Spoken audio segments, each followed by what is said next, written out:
Shalom प्रियजन हो. अनुग्रह फाउंडेशनच्या या ऑनलाईन उपासनेमध्ये तुमचं सगळ्यांचं स्वागत करताना मला मनापासून आनंद होत आहे.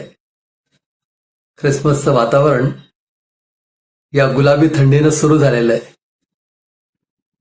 पुण्यामध्ये धुक्याची चादर पसरलेली आहे आणि एक वेगळंच वातावरण आपल्याला अनुभवायला येत आहे. आणि याच दिवसामध्ये आता डिसेंबर आलाय तर सगळ्यांच्या मनामध्ये ख्रिसमसची तयारी सुरू झालेली आहे. हो ना, आपणही या आठवड्यापासून पुढील सर्व रविवार ख्रिसमसची गाणी, ख्रिसमसचे संदेश आणि ख्रिसमसचं वातावरण अनुभवणार आहोत. आजच्या उपासनेमध्येही याचा अनुभव आपण घेणार आहोत. परंतु त्यापूर्वी आपण प्रार्थना करून ही उपासना प्रभूच्या हातात देऊया. प्रभू, आम्ही तुझी स्तुती करत तुझ्या सानिध्यामध्ये येत आहोत आणि बाप्पा, आम्ही खरोखर सुजृणी आहोत की तू आम्हाला ही संधी दिलेली आहेस. जगामध्ये अजूनही या व्हायरसचा धोका टळलेला नाही, परंतु तू आम्हाला तुझी उपासना करण्याची ही संधी दिलेली आहेस, याबद्दल आम्ही तुझे आभार मानतो. प्रभुदेवा, आम्ही स्वतः तुझ्या स्वाधीन करतो आणि तुला विनंती करतो की आजची उपासना आमच्यासाठी आशीर्वादित होऊ दे. तुझ्या सानिध्याचा अनुभव आम्हाला येऊ दे.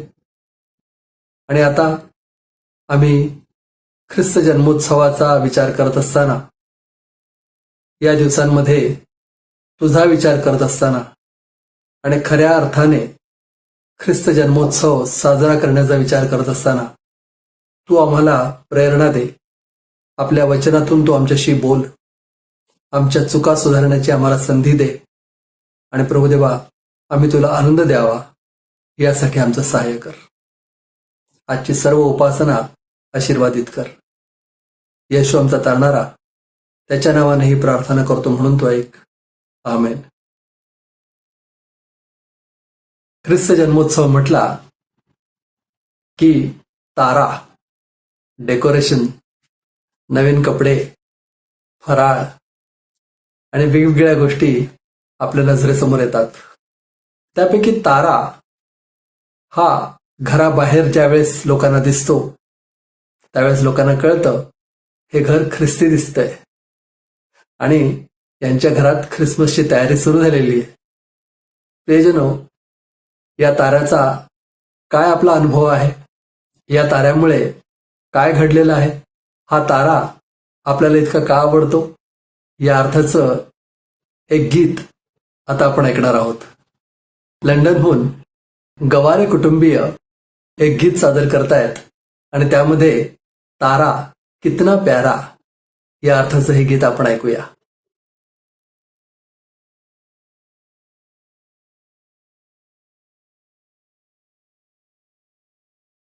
हेरोद राजा के दिनों में जब यहूदिया के बेथलेहम में यीशु का जन्म हुआ तो पूर्व से कई ज्योतिषी यरूशलेम में आकर पूछने लगे, यहूदियों का राजा जिसका जन्म हुआ है कहाँ है? क्योंकि हमने पूर्व में उसका तारा देखा है और उसको प्रणाम करने आए हैं. तो चलो हम सब उस तारे की ओर चलेंगे और जो हमारा मुक्तिदाता यीशु उसको प्रणाम करेंगे.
गवारे कुटुंबियांचे मनापासून आभार.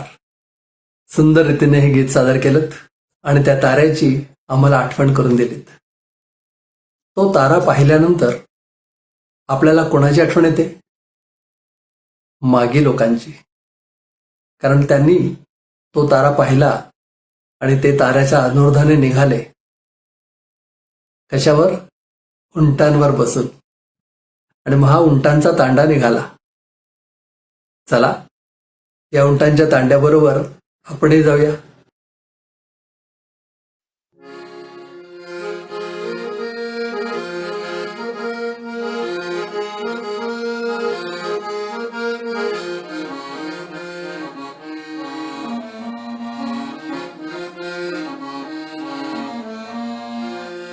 येशूच्या दर्शनाला, येशू बाळाच्या दर्शनाला, उंटाचा तांडा निघाला, उंटाचा तांडा निघाला.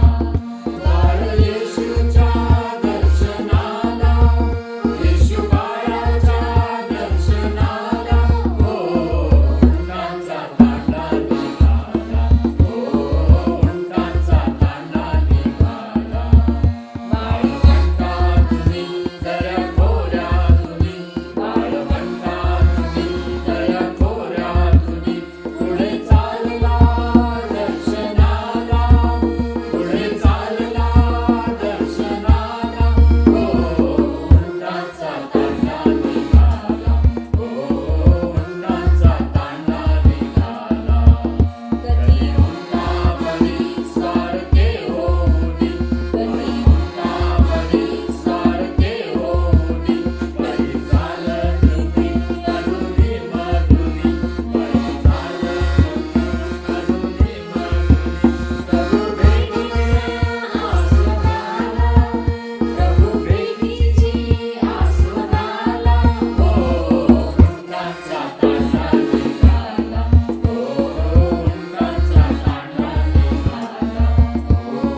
प्रियजन हो, हे गाणं तुमच्या सगळ्यांच्या परिचयाचं आहे, नाही का?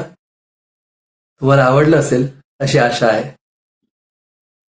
आता वेळ झाली आहे देवाचं वचन वाचण्याची. आणि आज देवाचं वचन आपल्यासाठी वाचत आहेत सौदी अरेबिया येथून मिसेस सलोमी जोस नैनन.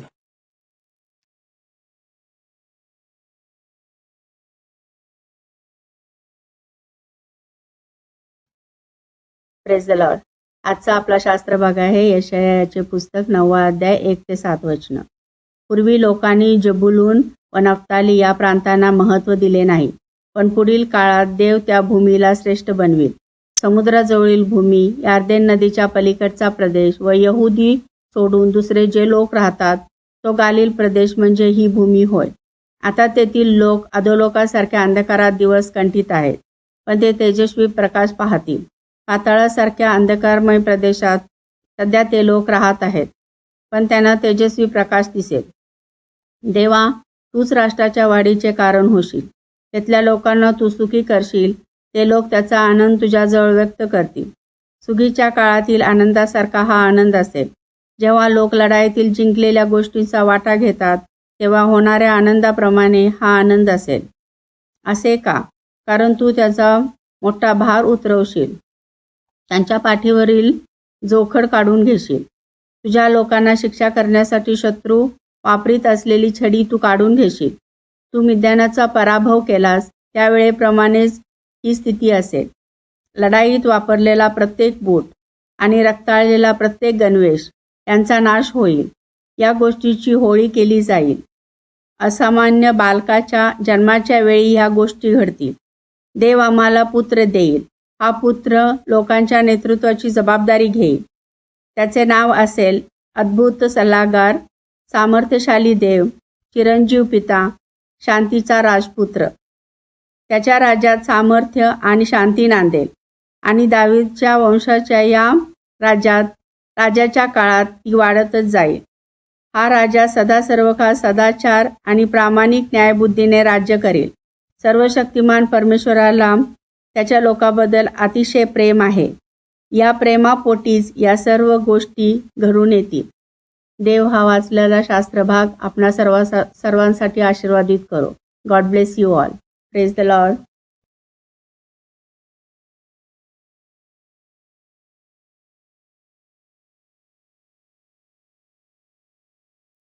सलोमीताई, देवाचं वचन वाचण्यात तुम्ही आमचं पुढारी पण केलं.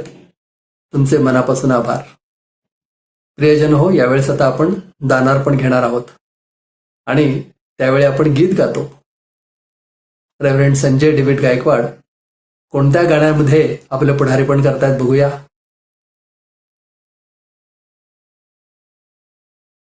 शालोम.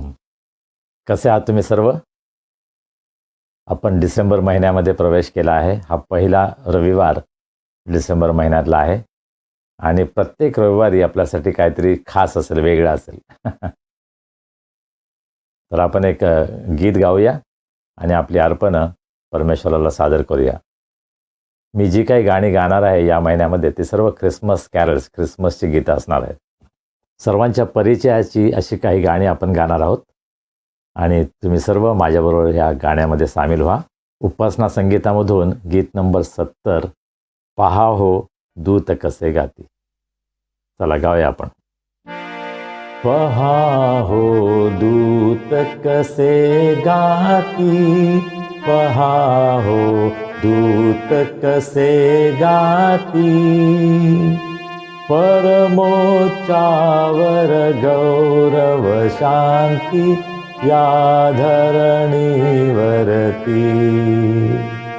परमोच्चावर गौरव शांती या धरणीवरती, नरावर कृपा होय वदती, नरावर कृपा होय वदती. जय जयकारे व्योमी सारे, ग्रह हे दनदनती. जय जयकारे व्योमी सारे ग्रह हे दन दनती प्रीती नाव रूप धरिती प्रीती नाव रूप धरिती दीन नरास्तव दीन होनी ह्या भुवनी येती दीन नरास्तव दीन होनी या भुवनी येती हिऱ्या समरवी जिच्यावरती हिऱ्या समरवी जिच्यावरती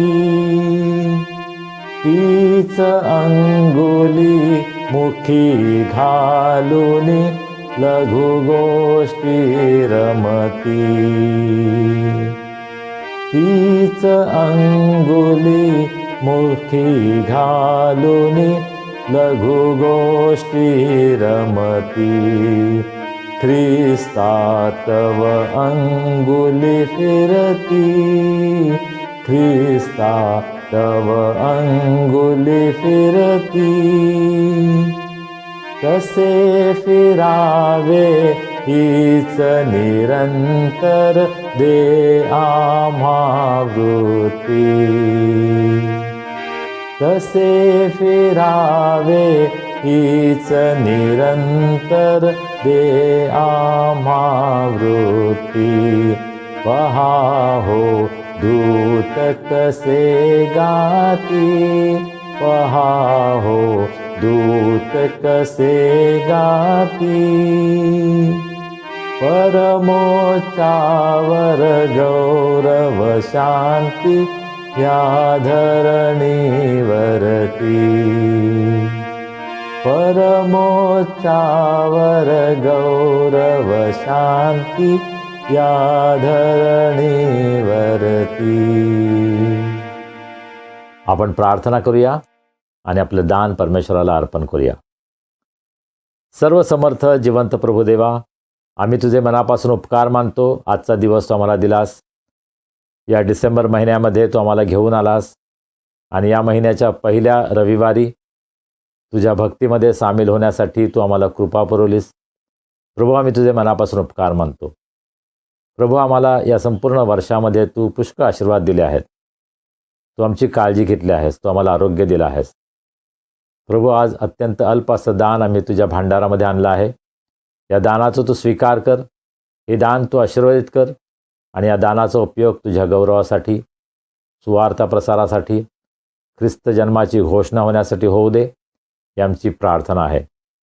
या दानाबरोबरच आम्ही स्वतःचं समर्पण तुला करतो. तू आमचा ताबा घे. आमचा उपयोग तुझ्या गौरवासाठी होऊ दे. आजची भक्ती तू आम्हा सर्वांसाठी आशीर्वादाची कर. तुझं वचन आमच्याकडे येत असताना प्रभू, त्या वचनाचा स्वीकार करण्यासाठी आमची तयारी कर आणि त्या वचनाप्रमाणे आचरण करण्यासाठी आम्हा सर्वांना तुझी कृपा पुरव. मान, महिमा, गौरव आम्ही तुला देतो आणि प्रार्थना तारणारा प्रभू येशू ख्रिस्त याच्या नावाने आम्ही करतो म्हणतो ऐक. आमेन. प्रियजन हो, आजच्या भक्तीमध्ये ज्या सर्वांनी गीतं गायली, शास्त्र वाचनामध्ये ज्यांनी भाग घेतला, त्या सर्वांचा मी आभारी आहे. आणि या महिन्यामध्ये आपण वेगवेगळ्या सेवक सेविकांना प्रभूचं वचन शेअर करण्यासाठी, प्रभूचं वचन सांगण्यासाठी आमंत्रित केलेलं आहे. मराठीमध्ये या रविवारी सिस्टर बीना गायकवाड या प्रभूचं वचन आपल्याकडे आणणार आहेत. इंग्रजीमध्ये सिस्टर संगीता कदम या प्रभूचं वचन आम्हाला सांगणार आहेत. तर या दोन बहिणींबद्दल आपण प्रभूला धन्यवाद देऊया, त्यांच्यासाठी प्रार्थना करूया. प्रभूने त्यांचा उपयोग आपल्या महान गौरवी सेवेमध्ये करून घ्यावा. या महिन्यामध्ये प्रत्येक रविवारी आपण काहीतरी खास करणार आहोत.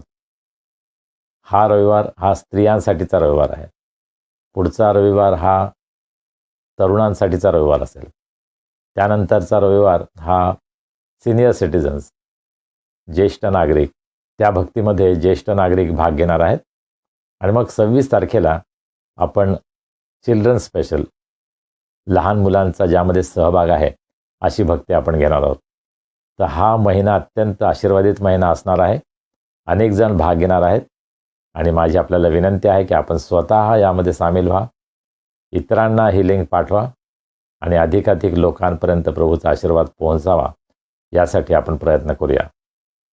या सर्व विशेष भक्तीमध्ये आपण वेगवेगळ्या लोकांना विनंती करत आहोत की त्यांनी भाग घ्यावा. जसं आज स्त्रियांचा सहभाग आहे, पुढच्या वेळेस तरुणांचा सहभाग असेल आणि माझी विनंती आहे की तरुणांनी विशेष गाणी पाठवावेत. आणि दुसऱ्या कोणत्याही प्रकारे जर आपण भाग घेऊ शकत असाल तर जरूर आपण यामध्ये सहभागी व्हा. आपलं योगदान या विशेष भक्तीमध्ये आपण करा. आपल्या घरात जी मुलं आहेत त्यांची गाणी, त्यांचं शास्त्र वाचन, इतर काही गोष्टी असतील तर त्या जरूर आम्हाला पाठवा.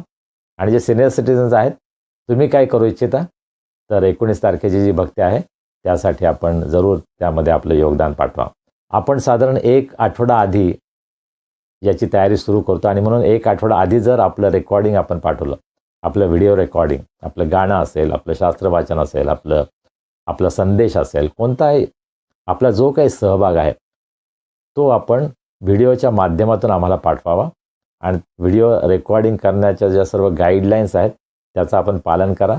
त्याविषयी मला विचारा, बंधू पीटर यांना विचारा. आणि हा महिना आपल्यासाठी विशेष आशीर्वादाचा हो ही माझी प्रार्थना आहे. आणि सर्वांना माझ्या शुभेच्छा. देवबाप तुम्हाला आशीर्वादित करो. प्रियजनो, आता वेळ झाली आहे देवाचा संदेश ऐकण्याची. आणि आज देवाचा संदेश आपल्यापर्यंत आणत आहेत पुण्याहून मिसेस बीना गायकवाड.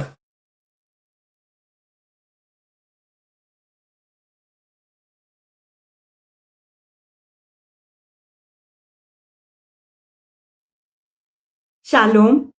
प्रभूची स्तुती असो, त्याला मान, महिमा, गौरव आता आणि युगानुयुग असो. प्रभूने आतापर्यंत अद्भुत रीतीने आपल्याला सांभाळलेलं आहे. या भयंकर परिस्थितीत त्याने आपली शारीरिक, मानसिक आणि आध्यात्मिक काळजी घेतलेली आहे. आणि आज अनुग्रह प्रतिष्ठानद्वारे आयोजित या सभेमध्ये, या भक्तीमध्ये, उपासनेमध्ये त्यांनी आपणा सर्वांना त्याच्या चरणी एकत्र केलं. त्याबद्दल आपण प्रभूला कोटी कोटी धन्यवाद देऊया. पास्टर संजय गायकवाड यांचे देखील मी मनापासून आभार मानते की आजच्या या महिला विशेष उपासनेत वचन सेवेची संधी त्यांनी मला दिली. स्क्रिप्चर युनियन या संस्थेद्वारे प्रभूचे जे कार्य होत आहे त्यात पास्टरांच्या नेतृत्वाखाली काम करण्याचा प्रभूने मला बहुमान दिला. म्हणून मी प्रभूची आणि पास्टरांची खूप खूप आभारी आहे. संपूर्ण लॉकडाऊन पासून तर आज तागायत अनुग्रह प्रतिष्ठानने चालवलेल्या भक्तीद्वारे देश विदेशातील असंख्य लोक आशीर्वादित झाले आहेत. ही खरोखरच अधोरेखित करण्यासारखी बाब आहे. त्याबद्दल आपण सर्वच पास्टर गायकवाड, बंधू पीटर गायकवाड यांचे ऋणी आहोत. तांत्रिक पार्श्वभूमीचा जर विचार केला तर हा संदेशाचा व्हिडिओ रेकॉर्डिंग करणं माझ्यासाठी खरोखरीच खूप आव्हानात्मक होतं, परंतु प्रभूने सहाय्य केलेलं आहे. आणि जेव्हा बंधू पीटर यांचा मी विचार केला तेव्हा अशा प्रकारची उपासना आपल्या पुढे सादर करण्यासाठी ते जेव्हा जागून रात्री श्रम घेऊन ही उपासना आपल्या पुढे सादर करतात तेव्हा त्यांच्या पुढे माझं हे आव्हान अक्षरशः शून्य आहे याची मला जाणीव झाली. आणि त्यासाठी देखील आपण प्रभूला खूप खूप धन्यवाद देऊया. मागील आठवड्यात दुबईमधल्या एका विश्वासणाऱ्यांच्या सभेमध्ये बोलताना पास्टर संजय गायकवाड म्हणाले होते की देवाच्या वचनाचे रहस्य इतकं सुंदर आहे की वक्ता कोणीही असो, पण पवित्र आत्मा ते वचन आपल्याला उलगडून सांगतो, पवित्र आत्मा आपल्याला शिकवतो. म्हणूनच मी नम्र होते, लीन होते, शून्य होते, त्याची वृद्धी होवो आणि माझा ऱ्हास होवो. माझी अपात्रता, अयोग्यता त्याच्या चरणाशी ठेवून मी पवित्र आत्म्याला विनंती करते की त्यांनी माझ्या विचारांचा, माझ्या शब्दांचा ताबा घ्यावा. त्याला जे हवं आहे ते वचन आज त्याने आपल्याला विदित करावं. आपण सर्व त्याच्या वचनाचे विद्यार्थी या नात्याने तो जे शिकवत आहे ते आपण ग्रहण करूया. एक छोटंसं कोरस लिहून स्वरबद्ध करण्यास प्रभूने मला प्रेरणा दिली, ते मी तुमच्या पुढे सादर करत आहे. बाळ जन्मला मज पाप्या शोधाया येशू जन्मला, मज पाप्या ताराया या होया, सकल जना हृदयी त्याची ठेवूया, या होया सकल जना हृदयी त्याची ठेवूया. बाळ जन्मला हो येशू जन्मला, नरकाग्नीतून सोडवाया, अनंत जीवन द्यावया, नरकाग्नीतून सोडवाया, अनंत जीवन द्यावया. बाळ जन्मला हो येशू जन्मला, बाळ जन्मला हो येशू जन्मला. हो, अगदी बरोबर ओळखलं. आजचा आपल्या मननाचा विषय आहे मुक्तिदात्याचा जन्म. संपूर्ण विश्वाला ज्याचे वेध लागले आहेत, तो ख्रिस्त जन्मदिन जवळ येऊन ठेपलेला आहे. अक्षरशः हवेत आणि वातावरणात ह्या आगमन समयाचा सुगंध दरवळत आहे. चर्चमध्ये आगमन समयाच्या विधींना, संदेशांना सुरुवात झाली आहे. मोठा आनंद, उल्हास आणि जयघोषात या महान दिवसाच्या तयारीत लोक आता व्यस्त होऊ लागले आहेत. संदेश, गाणी, कॅरेल्स, खरेदी, गोडधोड, डेकोरेशन्स आणि परेड्स यांची सुरुवात देखील आता झालेली आहे. हो, परेड या शब्दावरून आठवलं, 10 दिवसांपूर्वी मी टीव्हीवर एक बातमी पाहिली. अमेरिकेत ख्रिसमस परेड चालू असताना एका बेफाम बेपरवा कार चालकानं लोकांना अक्षरशः कार खाली चिरडलं. 5 जण तर जागीच ठार झाले आणि 41 लोक जखमी झाले. इतक्या आवेशाने ख्रिस्त जन्मदिनाचे हार्दिक स्वागत करणाऱ्या या 5 कुटुंबांवर कशी शोककळा पसरली याची कल्पनाही करायला नको. पण विचार केला की हे 5च कुटुंब अशी आहेत का की ज्यांची नेत्र पाणावलेली आहेत? निश्चितच नाही. आज या जगात अनेक जण दुःखी, कष्टी, निराश, वेदनेत, त्रासात, क्लेशात आणि खूप प्रचंड गुलामगिरीत आणि दास्यातही असताना आपल्याला दिसतात. आणि प्रत्येकाला याच्यामधून मुक्ती आणि सुटका हवी आहे. मुक्तीसाठी मनुष्य कुठल्या स्तरापर्यंत पोहोचू शकतो याचं एक छोटंसं उदाहरण आणि एक सत्य घटना मी तुम्हाला सांगते. 1979 मध्ये जर्मनीमध्ये अंतर्गत सीमा युद्ध पेटलं होतं. पूर्व जर्मनीतून पश्चिम जर्मनीमध्ये जाण्यासाठी लोकांना सक्त प्रतिबंध करण्यात आला होता. अशा वेळी 16 सप्टेंबर 1979ला मिस्टर गॅन्टर वॅटझेल आणि मिस्टर पीटर स्ट्रेल्झाईक यांनी स्वतःच्या हाताने एक उष्ण हवेचा मोठा फुगा तयार केला आणि त्या फुग्याच्या सहाय्यानं आपल्या कुटुंबियांसह रातोरात त्यांनी पश्चिम जर्मनीला पलायन केलं. यावर एक इंग्रजी चित्रपट सुद्धा प्रदर्शित झाला होता आणि त्याचं नाव होतं द नाईट क्रॉसिंग. पकडले गेले असते तर मृत्यूदंड आणि तांत्रिक बिघाड झाला असता तरी सुद्धा मृत्यूच आ वासून त्यांच्या पुढे उभा होता. जीवाची पर्वा नाही, पण गुलामगिरी नको, दास्यत्व नको, फक्त पाहिजे ती मुक्ती, फक्त पाहिजे ती सुटका.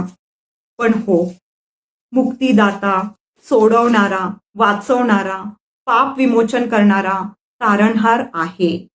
त्याचाच तर जन्मदिनाचा उत्सव आज आपण साजरा करत आहोत.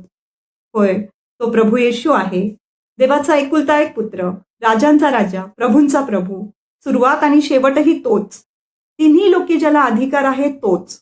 हो, त्याच्याच जन्मामुळं आज आपला आत्मिक नवीन जन्म झालेला आहे. खरं पाहता देव त्याचे हेतू आणि त्याच्या योजना पूर्ण करण्यासाठी मनुष्य आणि परिस्थितीचा उपयोग करून घेत असतो. त्याने त्याच्या एकुलत्या एक पुत्राद्वारे, येशूद्वारे त्याची योजना प्रकट केली आणि ती घोषित करण्यासाठी त्याने इतिहासात संदेष्टे, राजे, न्यायाधीश, प्रेषित, शिष्य, मेंढपाळ, ज्ञानी लोक, सेवक, सामान्य विश्वासणारे आणि दिव्यदूतांचा पण उपयोग करून घेतला. परंतु आता वर्तमान काळात याच सत्याची घोषणा करण्यासाठी तो तुमचा व माझा उपयोग करून घेऊ इच्छित आहे. चला तर मग आपल्या येशूच्या जन्माची घोषणा करायला आपण सर्वजण सुसज्ज आहोत ना? पण त्याआधी या बाळाचा आपल्या हृदयात जन्म होणं आवश्यक आहे. ज्या राजाला जन्मसमयी राजभवन तर दूरच, पण उतार शाळेत सुद्धा जागा प्राप्त झाली नाही, तर बेथलेहमातील एका गव्हाणीत ज्याने जन्म घेतला, ती गव्हाणी, ते बेथलेहेम जर तुमचे व माझे हृदय असेल, तरच आपण खऱ्या अर्थाने ख्रिस्त गाजवू शकतो. ख्रिस्त जन्मोत्सव साजरा करणारे 2 प्रकारचे गट आपल्याला समाजात आढळतात. एक, ज्यांना ख्रिस्त जन्मोत्सवातला ख्रिस्त समजला आहे, आणि दुसरा, ज्यांना जन्मोत्सव समजला आहे पण ख्रिस्त समजलाच नाही. तो पूर्ण देव आणि पूर्ण मानव, ज्याला समजून घेणं ही रातोहात होणारी बाब नाहीये. हो, त्याचा स्वीकार करणं ही प्रत्येक व्यक्तीसाठी एक विशिष्ट समय जरूर आहे, पण त्याला समजून घेणं ही मात्र आजीवन सुरू असलेली, सातत्यानं होणारी एक प्रक्रिया आहे. On going process. यालाच आपण आपला आध्यात्मिक प्रवास किंवा आध्यात्मिक जीवन असं म्हणतो. आपण वाचलेल्या शास्त्र भागात यशाया सुद्धा त्याने घोषित केलेल्या भविष्यवाणीद्वारे आपल्याला संपूर्ण ख्रिस्त समजावून सांगत आहे. खूप काळजीपूर्वक या वचनांचा आपण अभ्यास करूया, जेणेकरून एक अर्थपूर्ण ख्रिस्त जन्मदिन साजरा करण्यास आपल्याला मदत होईल. यशाया अध्याय 9, 1-7 ही वचनं आपण डोळ्यापुढे ठेवूया. यशाया अध्याय 9, 1-7. पहिल्या वचनाची सुरुवातच तथापि या शब्दाने झालेली आहे. तथापि याचा अर्थ असे असले तरी किंवा काहीही झाले तरी. इतिहासात यशया संदेष्ट्याच्या वेळी मनुष्याची आध्यात्मिक परिस्थिती ही अत्यंत विदारक अशी होती. त्याचं वर्णन पहिल्या अध्यायात आपल्याला खूप विस्तृतपणे वाचायला मिळतं. विभाजित राज्य, मूर्तीपूजा, चंद्रदर्शने, सणवार, विधी, निरर्थक अर्पणे, हे सर्व काही अत्यंत विकोपाला गेलं होतं. पण आजही समाजाचं चित्र असंच आहे असं आपल्याला दिसतं. आजही ख्रिस्तविरहित ख्रिस्त जन्मोत्सव साजरा करणारे लोक या विधी नियमांच्या, रिच्युअल्सच्या मध्ये अडकलेले आपल्याला दिसतात. पण क्षणभर थांबा. आमोस संदेष्ट्याद्वारे प्रभू आपल्याला काय सांगत आहे पहा. आमोस 5:21 मध्ये वचनात म्हटलं आहे की तुमच्या उत्सवांचा मला तिटकारा आहे, मी ते तुच्छ मानतो. खरंच प्रियांनो, भग्न आणि अनुतप्त हृदय ह्याच्याशिवाय आपल्या प्रभूला आपल्याकडून काहीच अपेक्षित नाही. पण ख्रिस्त जन्मदिनाच्या तयारीच्या समयात आपलं हे भग्न आणि अनुतप्त हृदय थंडावलं तर नाही ना, याची काळजी आपण घेऊया. याच वचनात यशया म्हणतो, ज्या भूमीत विपत्ती आहे तेथे हा अंधकार राहणार नाही. इथे भूमी या शब्दाचा प्रतिकात्मक अर्थ म्हणजे तुमचा व माझा जीव, आत्मा आणि शरीर ही एक भूमी आहे. आता येशूचं आपल्या हृदयात येण्यामुळं हा अंधार म्हणजेच रूढी नियमांचा अंधकार आता तेथे राहणार नाही. या उलट आपली झालेली सर्व अप्रतिष्ठा आता दूर होईल. आपल्याला सन्मान प्राप्त होईल. नीतिसूत्र 22:4 या वचनामध्ये शलमोन राजा म्हणतो, नम्रता व परमेश्वराचे भय ह्यांचे पारितोषिक धन, सन्मान व जीवन होय. पवित्र शास्त्र आपल्याला हेच शिकवतं की जर आपण प्रभूचा सन्मान केला तर आपलाही सन्मान केला जाईल. या ख्रिस्त जन्मोत्सव समयी आपण त्या मेंढपाळांप्रमाणे, त्या ज्ञानी लोकांप्रमाणे स्वतः देखील गुडघे टेकून सातत्याने त्याचा सन्मान करून त्याचे स्वागत करूया. पुढे 2 आणि 3 या वचनांमध्ये आपण लक्ष घालूया. वचन 2 आणि 3 यामध्ये अंधकारातून आपली सुटका आणि आपली होणारी वृद्धी, आपल्याला प्राप्त होणारा आनंद विदित केला आहे. जन्माला आलेल्या बाळकामध्ये ते सामर्थ्य आहे की तो आपल्याला मृत्यूछायेच्या प्रदेशात म्हणजे पापाच्या काळोखात बसू देणार नाही. या उलट आपली वृद्धी होईल, आपल्याला महान आनंद प्राप्त होईल. जेव्हा ह्या जन्मलेल्या बाळकाचा आपण मेंढपाळ म्हणून स्वीकार करतो तेव्हा आपल्याला काहीच उणे पडत नाही. येशू स्वतः योहान 12:46 या वचनात म्हणतो, जो कोणी माझ्यावर विश्वास ठेवतो त्याने अंधारात राहू नये म्हणून मी जगाचा प्रकाश असा आलो आहे. आणि हाच प्रकाश त्याने आपल्याला दिलेला आहे. पण त्यावेळी त्याने आपल्याला एक आज्ञा केलेली आहे. तो म्हणतो, तुमचा प्रकाश लोकांसमोर असा पडू द्या की त्यांनी तुमची सत्कर्मे पाहून तुमच्या स्वर्गातील पित्याचे गौरव करावे. आपला परमेश्वर युगादीपासून सर्व जाणणारा देव आहे. आपल्या गरजा तो ओळखतो. आपली वृद्धी व्हावी, आपल्याला आनंद प्राप्त व्हावा, आपण उत्सव करावा आणि ही सुद्धा आपली एक गरज आहे हे तो जाणतो. आणि म्हणूनच नेहेम्याच्या समयातील जेव्हा नियमावली वाचली जात होती तर ती वचने ऐकून लोक रडू लागले. तेव्हा नेहेम्या त्यांना म्हणाला, जा, मिष्टान्नांचे सेवन करा, गोड गोड पेये प्या व ज्यांच्या घरी काही नसेल त्यांना वाढून पाठवा, कारण आजचा दिवस परमेश्वराप्रित्यर्थ पवित्र आहे. तुम्ही उदास राहू नका, कारण परमेश्वराविषयी जो आनंद तोच तुमचा आश्रयदुर्ग होय. या भयप्रद जगात आनंद, आणि तोही परिपूर्ण आनंद, आपल्याला फक्त प्रभू येशूच देऊ शकतो. कारण योहान 15 मध्ये येशू स्वतः म्हणतो, माझा आनंद तुम्हामध्ये असावा आणि तुमचा आनंद परिपूर्ण व्हावा म्हणून मी ह्या गोष्टी तुम्हाला सांगितलेल्या आहेत. चला तर मग येशूच्या जन्माद्वारे देवाने आपल्याला दिलेल्या परिपूर्ण आनंदाचा आणि प्रकाशाचा आपण अनुभव घेऊया, अनुभूती घेऊया. पुढे वचन 4 आणि 5. 4 आणि 5 या वचनामध्ये येशूचा वधस्तंभावरील त्याने जे कार्य केलं त्याची जाणीव आपल्याला होते. कारण या वचनांमध्ये आलेले सर्व शब्द, उदाहरणार्थ पहा, भाराचे जू, खांद्यावरची काठी, जुलूम, सोटा, युद्ध, योद्ध्यांचे जोडे, रक्ताने भरलेली वस्त्रे, अग्नीला सरपण, हे सर्व शब्द आपल्याला येशूच्या बलिदानाद्वारे प्राप्त झालेल्या विजयाची दिशा दर्शवतात. खरोखरच वधस्तंभाचं रहस्य जे आहे ते शब्दातीत, शब्दाच्या पलीकडचं आहे. त्या परिपूर्ण पवित्र देवाने त्याच्या उराशी असलेला त्याचा एकुलता एक पुत्र वधस्तंभावर छिन्न विच्छिन्न होण्यासाठी पाठवला. माझ्यासाठी असलेली कठोर शिक्षा त्याने त्याच्यावर लादली. माझा कटू प्याला त्याने त्याला प्यायला दिला, त्याला रक्तबंबाळ केले. आणि या पुत्राने स्वतःच्या मुखातून मात्र एक शब्द सुद्धा काढला नाही. आज माझी सर्व पाप त्याच्या पवित्र रक्तात धुवून निघाली. वचनात म्हटलंय की त्याच्यावर जुलूम करणाऱ्याचा सोटा मोडला आहे. पित्याचा माझ्यावरला क्रोध आता संपला आहे, शमला आहे, कारण पवित्र रक्ताचे पापार्पण माझ्यासाठी पूर्ण झाले आहे. 1 पेत्र 2:24 मध्ये वचन सांगतं की त्याने स्वतः तुमची व माझी पापे स्वदेही वाहून खांबावर नेली, ह्यासाठी की आपण पापाला मेलेले होऊन सदाचारासाठी जगावे. त्याला बसलेल्या माराने तुम्ही निरोगी झाला आहात. दरवर्षी 7 एप्रिल रोजी संपूर्ण विश्वात आरोग्याची जागरूकता म्हणून जागतिक आरोग्य दिन साजरा केला जातो. परंतु जितके अधिक जागरूकता तितके अधिक आजार वाढलेले आपल्याला दिसतात, हो ना. येशूपासून दुरावा म्हणजेच आजार, येशूपासून दुरावा म्हणजेच रोग, व्याधी.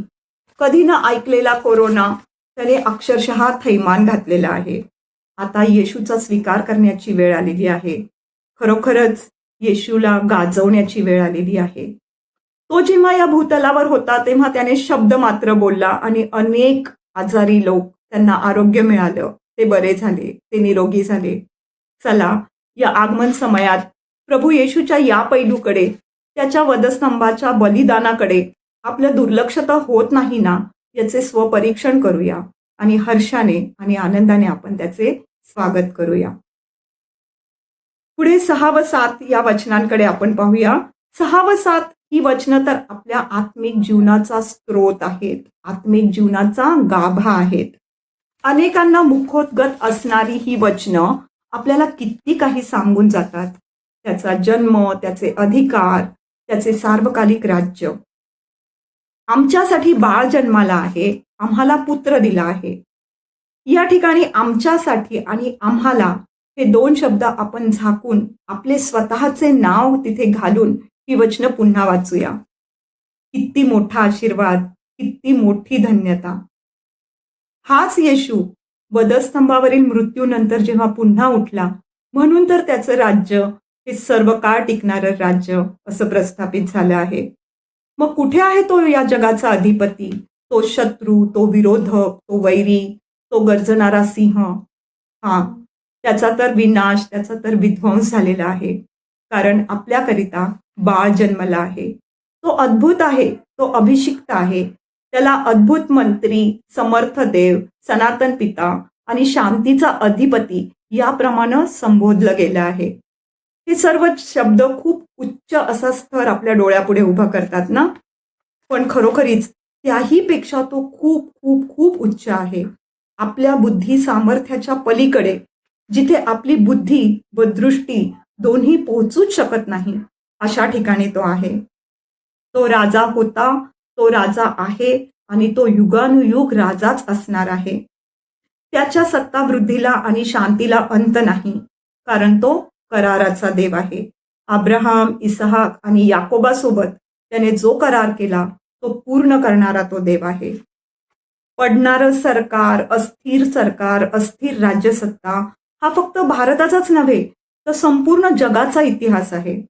पण आपल्या देवाचं राज्य हे स्थिर आहे, दृढ आहे. त्याचं राज्य हे कायम टिकणारं आहे. जिथे राजा तिथे प्रजा आणि जिथे प्रजा तिथे घटना, कॉन्स्टिट्यूशन. येशू हा राजा आहे. मी आणि तुम्ही त्याची प्रजा आहोत आणि पवित्र शास्त्र, बायबल हे आपली घटना आहे. या पवित्र शास्त्रात, या घटनेत येशूचा जन्म कशा प्रकारे झाला हे विस्तृतपणे नमूद केलेलं आहे. तसंच आपल्या रोजच्या जीवनाची नियमावली, योग्य अयोग्य गोष्टी आणि सार्वकालिक जीवनाचं ज्ञानही नमूद केलेलं आहे. त्याचे नाव येशू ठेव, कारण तो आपल्या प्रजेला पापापासून तारील.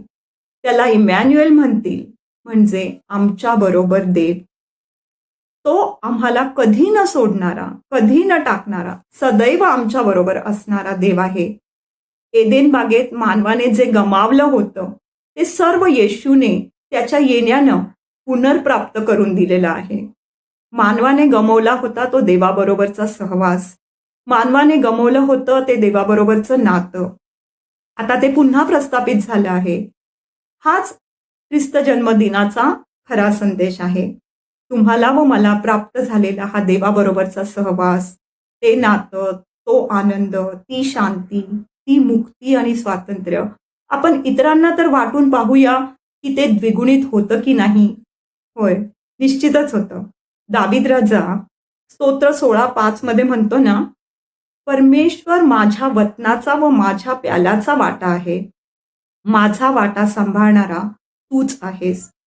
येशूच्या जन्माच्या वेळी देवदूत मरियेशी येऊन बोलले. ती गर्भवती होईल याची कल्पना तिला दिली आणि ते तेवढं सांगून निघूनही गेले.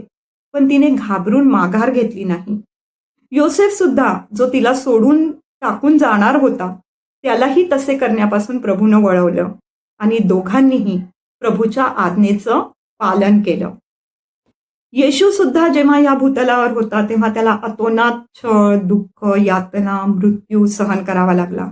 पण त्याने सुद्धा पित्याच्या आज्ञेचं पालन केलं. खरोखरच आज्ञाधारकपणा हे सर्वोत्तम असं एक ठिकाण आहे आणि प्रभूचं दास आणि दासी असणं ही आपली सर्वोत्तम ओळख आणि सर्वोत्तम व्यक्तिमत्व आहे. येशू जन्मला आहे. प्रकाश म्हणजेच प्रभूचं तेज प्रकाशलेलं आहे. मेंढपाळांनी देवाचं गौरव व स्तुती केली. ज्ञानी लोकांनी त्याला दाने अर्पण केली. आज आपणही आपल्या ओठांचं फळ आणि आपली हृदये त्याला अर्पण करून त्याचं गौरव करूया. कारण 1 करिंथ 9:16 मध्ये प्रेषित पाऊल म्हणतो, जरी मी सुवार्ता सांगितली तरी मला प्रतिष्ठा मिळवण्याचे कारण नाही, कारण मला ती सांगणे भाग आहे. कारण मी सुवार्ता सांगितली नाही तर माझी केवढी दुर्दशा होणार. ख्रिस्त जन्मोत्सव म्हणजेच सुवार्तेची घोषणा करणं. पावलाचे विचार हेच आपले विचार असावेत. मी जर सुवार्ता सांगितली नाही तर माझी केवढी दुर्दशा होणार. चला, मला व तुम्हाला समजलेला ख्रिस्त आपण गाजवूया. या ख्रिस्त जन्मदिनाचे औचित्य साधून आपण ज्यांना ख्रिस्त माहीत नाही, जे अंधारात साचपडत आहेत, त्यांना आपण ख्रिस्ताच्या प्रकाशात घेऊन येऊया. हीच प्रार्थना आपण आज या आगमन समयात प्रभू चरणी अर्पण करूया. येणारा ख्रिस्त जन्मदिन आणि येणारं नवीन वर्ष 2022 हे सुद्धा आपणा सर्वांना अत्यंत आनंदाचं, सुखाचं, समाधानाचं आणि अर्थपूर्ण जावो अशी सदिच्छा. आमेन. आपण प्रार्थना करूया. हे आमच्या पवित्र पवित्र पवित्र सेनाधीश पित्या, तुला धन्यवाद, स्तुती, मान, महिमा, गौरव आम्ही अर्पण करत आहोत. प्रभू, उपकार मानत आहोत की आज वचनाद्वारे तू आमची भेट घेतली. आम्हाला तू तुझ्या ज्ञानाने, तुझ्या वचनांनी भरलं प्रभू. आणि खरोखरीच ख्रिस्त या जगात का आला त्याचं रहस्य प्रभू तू आम्हाला नव्याने उलगडून सांगितलं. तुझे उपकार आणि तुझी स्तुती करते. प्रभू, तुझ्या इच्छेप्रमाणे आम्ही, तुझ्या आज्ञेप्रमाणे आम्ही ख्रिस्त गाजवावा आणि या ख्रिस्त जन्मोत्सवात आम्ही इतरांना ख्रिस्त सांगावा अशी आग्रहाची विनंती तुझ्या पायाशी करत आहे. प्रभू, येथून पुढचा संपूर्ण वेळ तुझ्या पवित्र हाती देत आहे आणि प्रार्थना ऐकल्याबद्दल उपकार मानत आहे. ही लहानशी विनंती माझा तारणारा प्रभू येशू ख्रिस्त याच्या पवित्र, गोड आणि गौरवी नावात मागत आहे, म्हणून तू ऐक पित्या. आमेन अँड आमेन. थँक्यू. प्रभूला गौरव असो.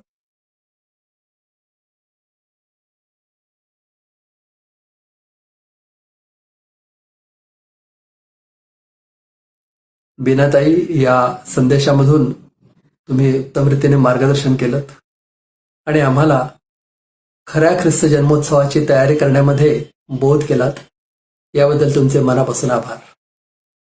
आता आपण प्रार्थना करणार आहोत आणि रेव्हरंड संजय डेव्हिड गायकवाड प्रार्थनेमध्ये आपलं पुढारीपण करतायत. आपण प्रार्थना करूया. सर्व समर्थ आमच्या जिवंत प्रभुदेवा, आम्ही तुझे मनापासून उपकार मानतो. आज तुझ्या भक्तीमध्ये, आराधनेमध्ये सहभागी होण्यासाठी तू आम्हाला तुझी कृपा पुरवली. प्रभू, ज्या तुझ्या सेविकेनं तुझं वचन आमच्याकडे आणलं आहे, ते वचन तू आशीर्वादित केलं आहे असा आमचा विश्वास आहे. आणि वचन आणणारा नाही, परंतु वचन देणारा तू आहेस. आणि म्हणून आम्ही तुला धन्यवाद देतो, तुझी आम्ही स्तुती करतो. आणि या वचनाप्रमाणे आम्ही त्याचं पालन करावं, आमच्या जीवनामध्ये प्रभुदेवा आम्ही त्याचं अनुसरण करावं, यासाठी आम्हा सर्वांचं सहाय्य कर. हा संपूर्ण आठवडा आमच्यासाठी आशीर्वादाचा कर. तुझ्या कृपेमध्ये राहण्यास तू आमचं सहाय्य कर. प्रभू, आज आमच्यामध्ये कोणी दुःखी असतील, निराश असतील, आम्ही प्रार्थना करतो, आज तू त्यांना स्पर्श कर, त्यांचं दुःख तू निवारण कर. प्रभू, तू त्यांना रोगमुक्त कर. तुझी शांती, तुझी कृपा सर्वांना तू दे. ज्यांचे वाढदिवस आहेत, लग्नाचे वाढदिवस आहेत, त्यांना आम्ही तुझ्या दासनासमोर उंच करतो. आज तू त्यांचं जीवन आशीर्वादित कर. येणारं वर्ष त्यांच्यासाठी अत्यंत आशीर्वादाचं वर्ष कर. त्यांची प्रत्येक गरज पूर्ण कर आणि त्यांच्या जीवनाद्वारे तू गौरविला जा. प्रभू, येणाऱ्या आठवड्यामध्ये तू आमच्याबरोबर राहा. विशेषतः या महिन्यामध्ये आम्ही ख्रिस्त जन्मदिन सोहळा साजरा करत असताना आम्ही आपलं लक्ष तारणाऱ्या प्रभू येशूकडे लावावं, त्याला आम्ही उंचवावं, त्याची सुवार्ता आम्ही गाजवावी. यासाठी या दिवसामध्ये आम्हा सर्वांचं सहाय्य कर. मान, महिमा, गौरव आम्ही तुला देतो आणि प्रार्थना तारणारा प्रभू येशू ख्रिस्त याच्या नावाने आम्ही करतो म्हणतो आहे. आमेन. प्रभूनं शिकवलेली प्रार्थना करूया. हे आमच्या स्वर्गातील बापा, तुझे नाम पवित्र मानले जाओ, तुझे राज्य येवो, जसे स्वर्गात तसे पृथ्वीवरही तुझ्या इच्छेप्रमाणे हो. आमची रोजची भाकर आज आम्हास दे. जशी आम्ही आपल्या अपराधांची क्षमा करतो, तशी तू आम्हाला आमच्या अपराधांची क्षमा कर. आणि आम्हास परीक्षेत आणू नकोस, तर आम्हास वाईटापासून सोडव. कारण की राज्य, सामर्थ्य आणि गौरव ही सर्व काळ तुझीच आहेत. आमेन. आणि आता देव बापाची प्रीती, प्रभू येशू ख्रिस्ताची कृपा, पवित्र आत्म्याची सहभागिता, शांती, आनंद आणि आरोग्य आम्हा सर्वांसह आमच्या कुटुंबाबरोबर, देवाच्या सर्व लेकरांबरोबर आता आणि सर्व काळ असो. आमेन. सुवंद्य देवा परात्पर स्तवा हो त्याला खालीवर तो बाप पुत्र आत्मा जा त्रैक्याला द्या अनंत मान. आमेन.